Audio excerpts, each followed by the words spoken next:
कदाचित ठाण्याची जागाच त्यांना मिळत नाहीये। ज्यांची जागा फिक्स नाहीये, ज्यांचा उमेदवार फिक्स नाहीये, त्यांनी इथे येऊन विजयाच्या बाता मारणं हे तसं आश्चर्यकारक आहे। तर बघा बाबा, असली नकलीचा काहीतरी खेळ चालू आहे आणि मला वाटतं या निमित्ताने नकली लोक फार लवकर उघडे पडतात, कारण नकलींना दिल्लीत मुजरे आणि हुजरे केल्याशिवाय त्यांचं काहीच ठरत नाही। पण असो, काहीही असलं तरी जे 2-3 लोक कोट शिवून तयार आहेत त्यातल्या कुणातरी दोघांना सांगावं की तुमचे कोट नेटफ्लिक्सवर आता विकायची वेळ आलेली आहे।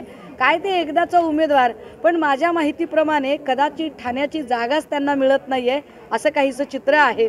त्यामुळे ज्यांची जागा फिक्स नाहीये, ज्यांचा उमेदवार फिक्स नाहीये, त्यांनी इथे येऊन विजयाच्या बाता मारणं हे तसं आश्चर्यकारक आहे।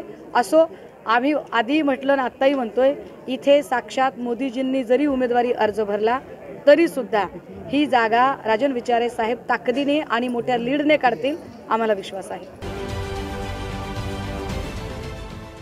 देश विदेशातील प्रत्येक घडामोडींचे लाईव्ह अपडेट मिळवण्यासाठी आता साम टीव्हीच्या सर्व सोशल मीडिया प्लॅटफॉर्मला लाईक, फॉलो आणि सबस्क्राईब करा। तसंच सर्व नोटिफिकेशनसाठी बेल आयकॉन प्रेस करायला विसरू नका।